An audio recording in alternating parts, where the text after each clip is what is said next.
Hi guys, or whoever's watching this. My name is Ashley, and this is my story about how my dad got deported when I was 15 years old. So I just wanted to start it by saying that I haven't told this story fully through once in my whole life to anybody. People obviously know. I've just never said the full thing from beginning to end. And I just wanted to do it because other people are going through this, and I just want people to hopefully relate, to hopefully know they're not alone, because I definitely felt alone in the situation for a long time.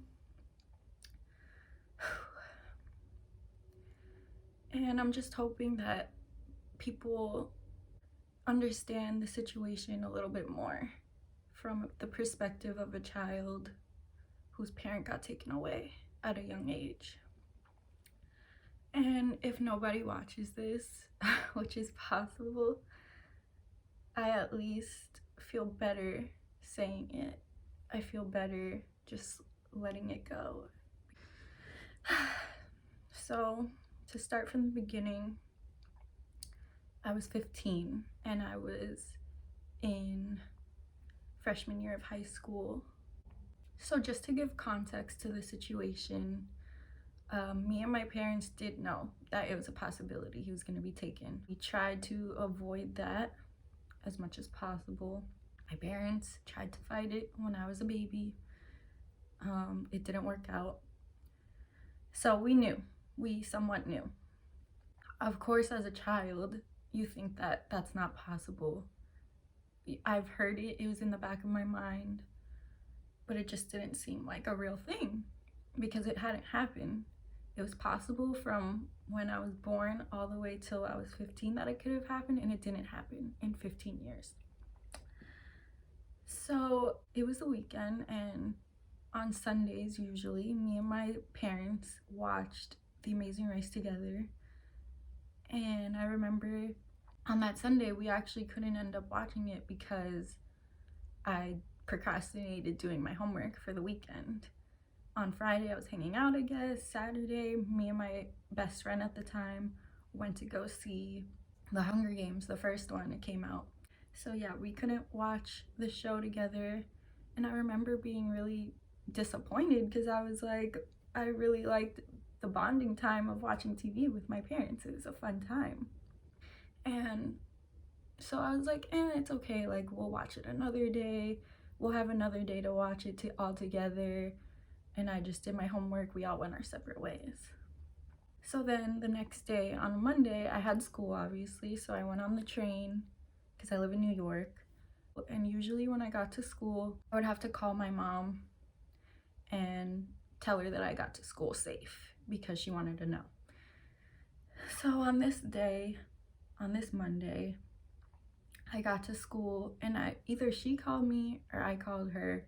Either way, my mom answered the phone and she sounded really distraught and she sounded like she was crying. And I was like, what's going on? Like, what's happening? And my mom was like, just talk to Pa, talk to him.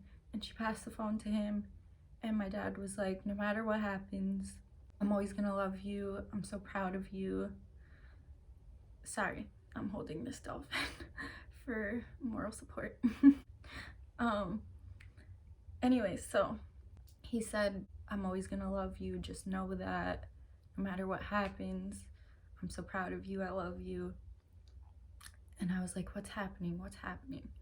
And no one was telling me. Obviously they didn't have time. They sounded super rushed. So then my mom came back on the phone and she was like, we'll talk after. She's crying on the phone. We'll talk after school. And so I hung up. I went through the rest of my classes like normal. When I heard the call, I knew what it was. I knew what was happening. I just denied it in my mind all day. One side was like, you know exactly what's happening. And the other side was like, no, it can't be that. It can't be. After school, my mom wanted me to meet up with her by her job, and then we were gonna walk home together. This is how you know something's wrong, even though I already knew something was wrong. So I met up with my mom after school. She was kind of playing it off like nothing happened. For like 2 seconds, she was like, "How was school?" And I was basically like, "What happened? Like, we're not gonna ignore the phone call." And my mom broke down crying, and she said that they took him. ICE took him this morning. When they called me on the phone, they were taking him at that moment. So then we both cried on the way home. We were walking home, both sobbing. And I just remember when I heard that, it was like, you can't deny it anymore. The side that said that it couldn't be real was gone now. It happened. And I was just thinking, what's gonna happen? What are we gonna do? Am I gonna see him again? I didn't know the process. So we go home.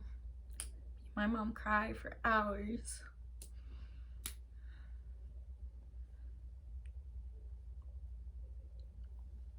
So we're home crying. And I'm like, I don't want to go to school tomorrow. I can't go to school tomorrow, Mom. Like, I can't go. I'm gonna be crying all day. And my mom basically said, no, I gotta go to work. You gotta go to school. We gotta stay strong and keep it moving. The next day I went to school like normal. Of course, in English class, we're somehow talking about a story that has to do with a dad. And I remember I was really gonna break down in the middle of the classroom, but I didn't. I held it all in. I didn't tell anybody. Nobody knew. My best friend at the time, I didn't tell her. I didn't tell anybody. And when I came home from school, every day my dad would be there usually because he wasn't working. He just stayed home all day, obviously. And every time I came home from school, he would be there. We would talk. We would, hang out. So when I came home from school the next day and he wasn't there and it was just empty, I cried for hours. I cried basically after school every day for 2 weeks straight, because it just, like, coming to the empty house, it was just hard. So moving on, my dad was taken to a jail. He was moved from wherever he was taken at first in the city. He was taken to a place in Jersey. It was, I want to say, like an hour and a half away from our house, maybe 2 hours. It was a pretty long drive. And the first day we went to go see him, it was me, my mom, and my aunt, and I think a couple of my uncles, 2 of them. I just remember being really uncertain.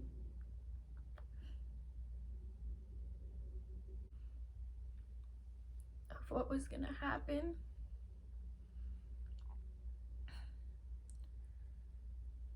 I was scared to see it.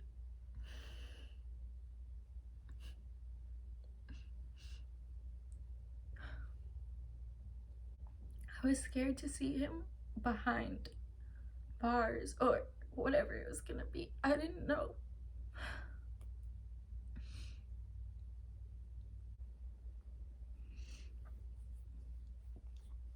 I was only 15, so I didn't know what a jail looked like. I didn't know what to expect except what I seen on TV. And I was holding in my tears. I was wanting to cry so bad. But before we went to go see him, like right before we got to go in, my aunt told me, don't let him see you cry. Don't cry.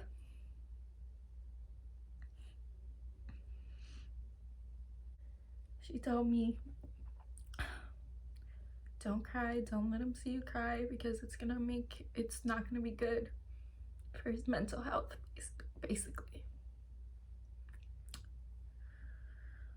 And I didn't say anything, but Like, I really feel like that was the wrong thing to tell me in that moment. So, we go in to see him, and I'm searched by a worker at the jail, because it doesn't matter if you're a kid, you have to be searched. Like, you know, seeing if you have anything on you. That happened.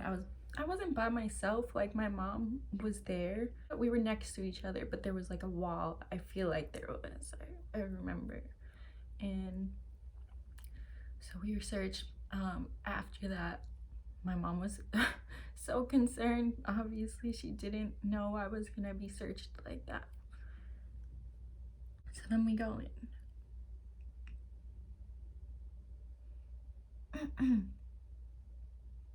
This is so hard.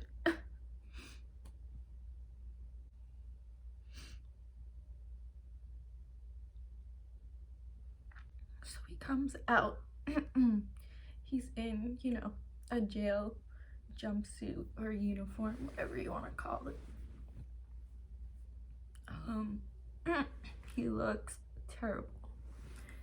Looks like his mental health is like really not in a good place.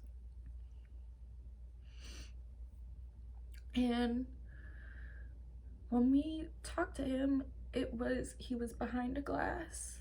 We were on the other side, obviously. And there's one little hole that you could speak in. So we had to speak one at a time. Because even if you talked from over here, if you weren't talking in that hole, you couldn't hear. So we literally had to, when he spoke, our ears had to be like that. When we spoke, we had to be right there. I didn't say much because I was trying not to cry. I was really trying not to cry because that's what I was told to do. So I was really holding it in. And we were just telling him to stay strong, stay as strong as possible. So we finally leave. Then I break down crying. Thank God. I cried immediately after we walk away from him. So after that, basically, my mom and I would visit him every Sunday because that was my mom's only day off.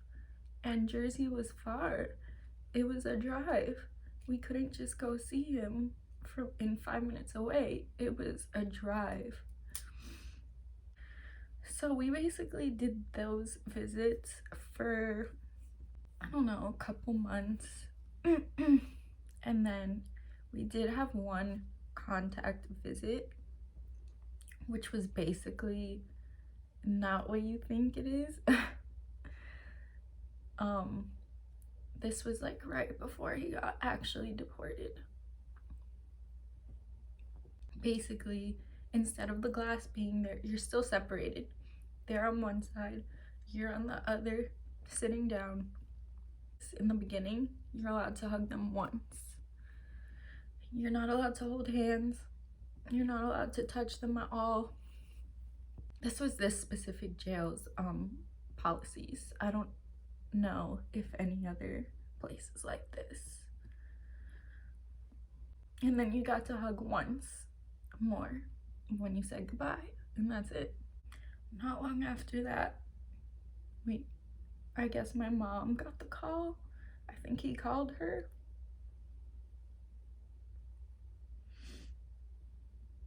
Because we didn't know exactly, even when he was in the jail, there was no exact date as to when he was actually gonna be deported, because we probably would have seen him one more time.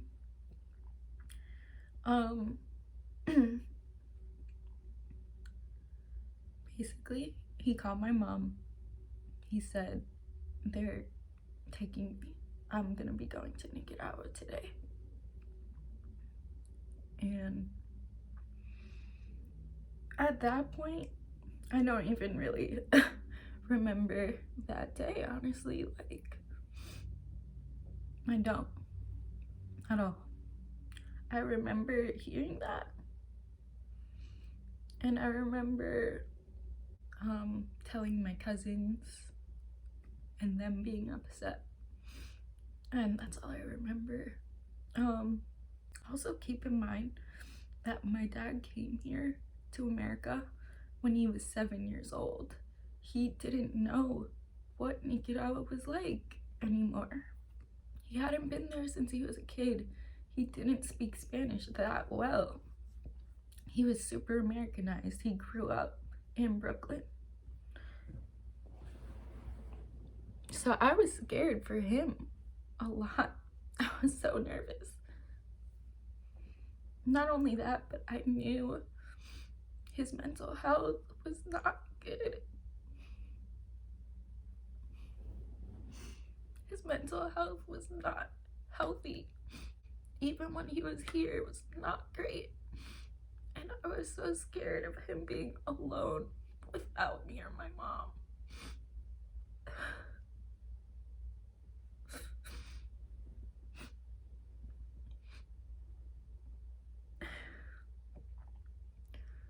And we did not have a lot of family there anymore. When my grandma left,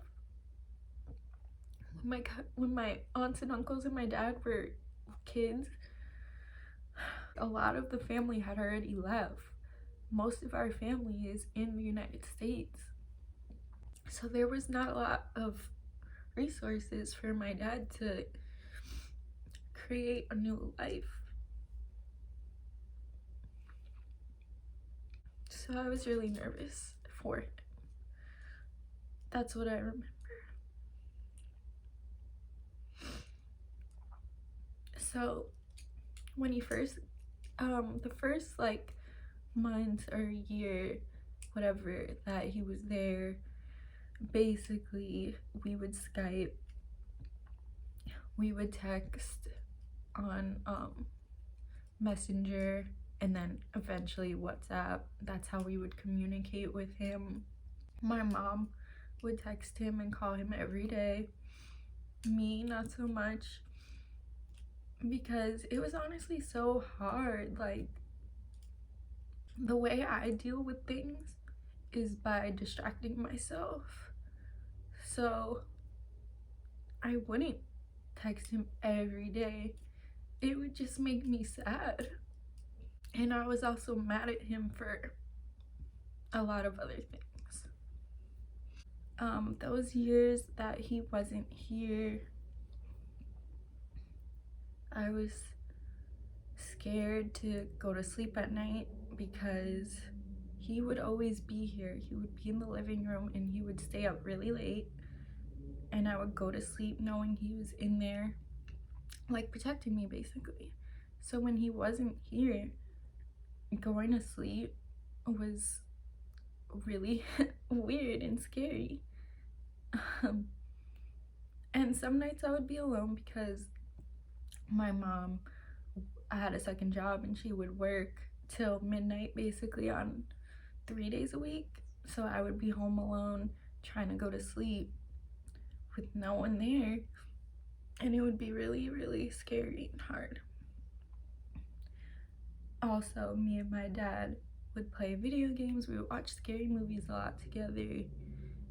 And after he was taken away, I basically didn't play video games for like months, maybe a whole year. I didn't really play video games. I didn't even like it the same way anymore. I would play for a little bit and I would be like, it just didn't feel right. So years go on. Some of my aunts and uncles do visit him. He tries to create a little bit of a life there, kind of. As always, I feel his mental health really stopped him from thriving in life. Me and my mom didn't go see him until it was last year. I was 22. He left when I was 15. And that was for a lot of other reasons. I don't blame my mom at all for that. It was scary, and it's personal as to why we didn't really go. The reason we did end up going was because he got sick.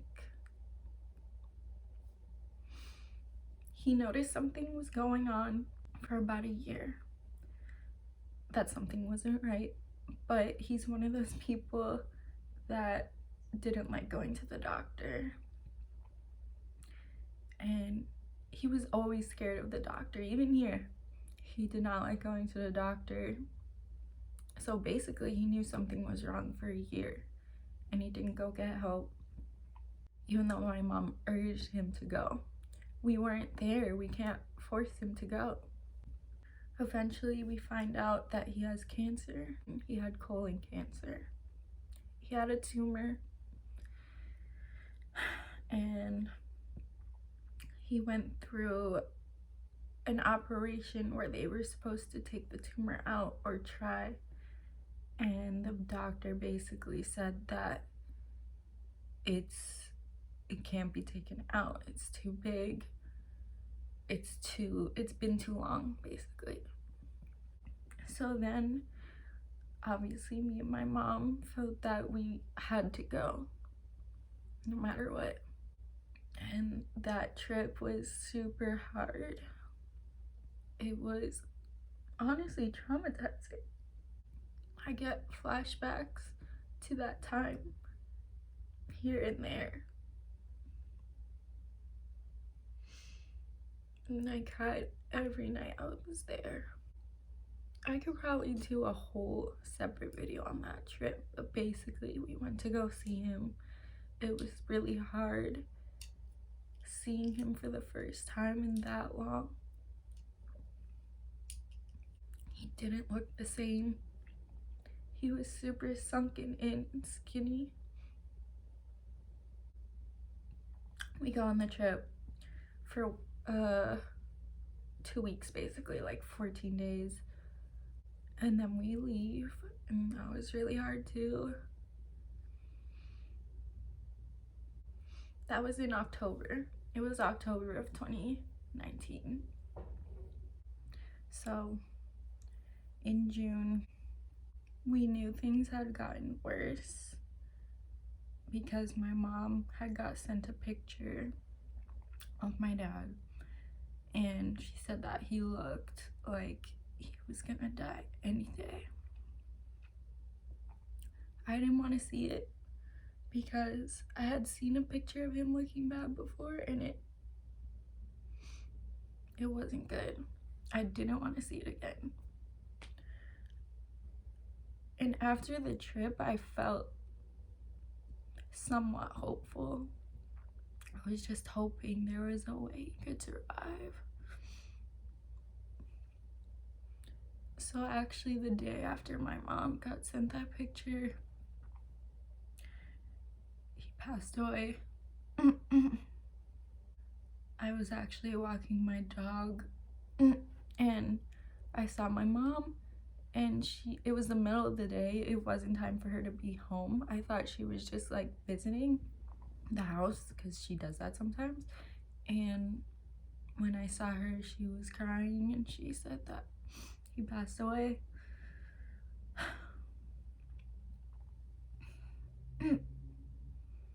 And we wish we could have seen him again, but because of the virus, we couldn't take any flights over there, obviously, so we couldn't see him again.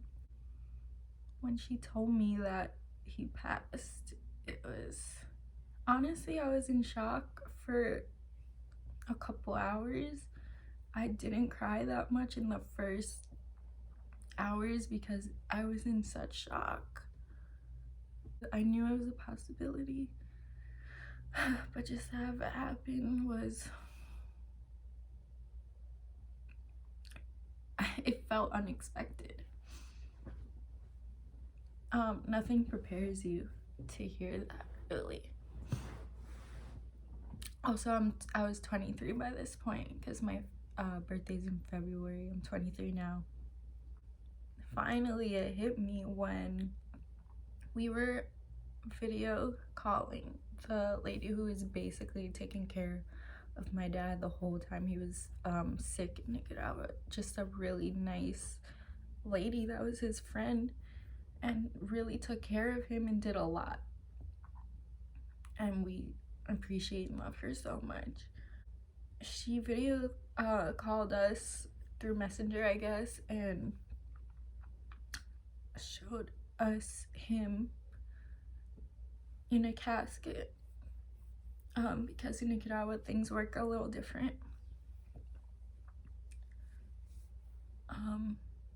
She had to send him somewhere to get cremated, basically, and you send them in a casket. So I saw him in a casket, and that was really traumatic. I broke it all the way down, sobbing so loud, like could not keep it in. I was trying so hard to be strong up until then, and that like really broke me down. So it's been about 6 months now. We haven't had a real funeral, because we haven't been able to travel to get his ashes just yet. So eventually that's what we're gonna do.